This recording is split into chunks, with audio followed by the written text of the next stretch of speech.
how to make peace with failure and mistakes. Now, how do you deal with failure as a leader? I hope that you're ready to fail a lot. I want you to know that I've failed over and over and over and over again. I fail every day. And over time, I've come to discover that is leadership. Leadership ultimately is about taking a shot.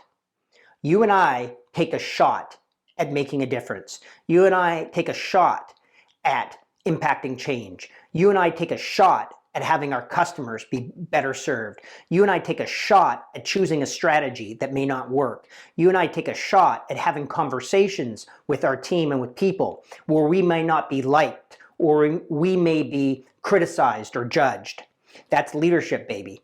So I want you to know that having a profound relationship to failure and mistakes is a very important aspect of being a high-performance leader. So let's take a look at this phenomenon called failure, which has such a grip on our lives. From a young age, you probably have a memory of failing at something. For many of us, it's the first time we put up our hand in a classroom and we got the answer wrong. And the teacher made fun of us, or the teacher said, "No, you're absolutely wrong, Chad. How could you not think about this?" That was a moment in our lives that started to shape our relationship to making a mistake. And for each of us, we have some version of that. And as we go through life, we collect a lot of evidence, don't we, for where we've made mistakes, where we view ourselves as having failed. I want to offer you a different perspective here on failure. And the perspective I want to offer you is that no matter what your view of what's gone wrong or what mistakes you've made in the past, you only did what you thought was best at that moment in time. I raised my hand and answered the question the way I answered it when I was in grade 3 because I thought I had the answer to the question. That wasn't the problem. The problem was in my interpretation after the fact. And that's true for all of us.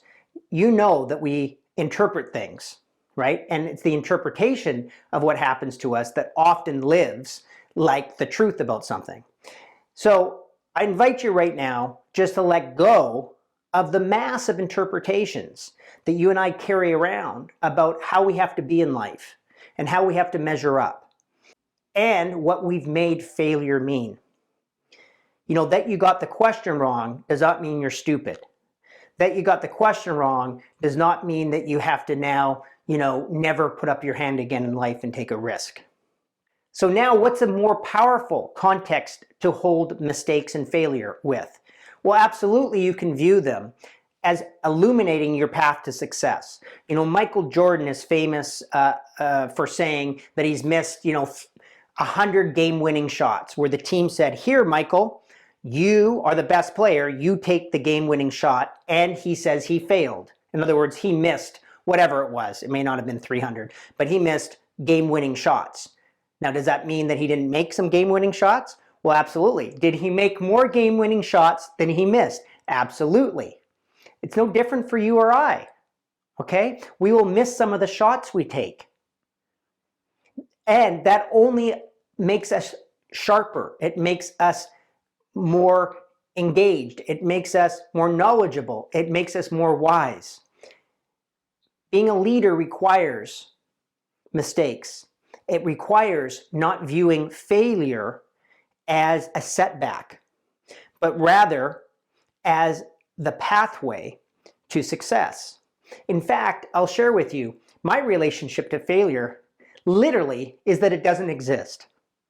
I don't entertain conversations for failing any longer in my life. Now, you could look at things that I do day to day or big mistakes that I make because I'm human. I may say things that hurt other people. I may do things that didn't work for myself or others. I make mistakes just like anybody else. As a leader, as a parent, as a husband, as a son, I'm human. But that doesn't mean that I need to define myself inside the interpretation of failure. You want to have the resiliency as a leader to move on quickly. You can come back from anything. There is no one career-defining moment. In fact, you should probably have many career-defining moments. Those are crossroads. Those are opportunities for you and I to stop and look and be responsible and say, what didn't work about what I did? What did I learn from that? What can I put in place moving forward? And then I invite you to have a very short-term memory. My son, Cole, he's 14. He plays at a very high level in soccer. He's a goalkeeper. And one of the things he's learned is to have a short-term memory. And I'm very surprised how quickly he forgets about the goal that just went in. But he is amazing at it. And it's what makes him exceptional as a leader on that team. Because he performs at a high level and he knows as a top performer, he cannot take one moment to think about the goal that went in because the next shot is coming. And his job is to save the next shot, not worry about the one that just went in. It's no different for you or I. If you have a bad conversation, that's fine. You had a bad conversation. What did you learn? Move on now. Okay? You introduced something in the organization that didn't work. Your plan didn't go as planned. You didn't get the money you requested for your department. Got it. Let's move on. So, your relationship to failure will determine how much time you're actually spending working on your success. I'll say that again. Your relationship to failure will determine how much time you are spending working on your success.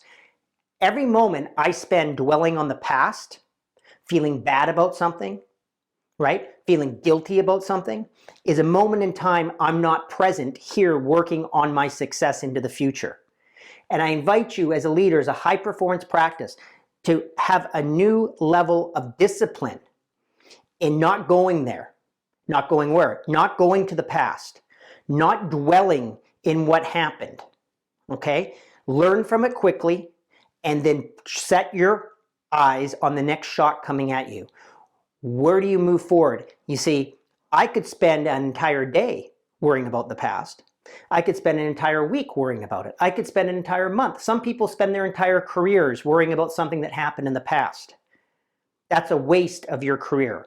And it definitely will not develop yourself as a high performance leader. So, your high performance practice is to look in real time as you're leading. Where am I dwelling on some issue that's happened in the past that I no longer have control over, that I'm viewing as a failure of some kind, quite frankly, mine or others, that I can let go of so that I can turn my attention to the future and move on. Your high performance habit is to take an action free of the world of the failure that represents who you really are into the future. In other words, take an action as a high performance leader. Have a new conversation. Go back and take another shot at what you're committed to. You always have that choice. And that's your practice for today.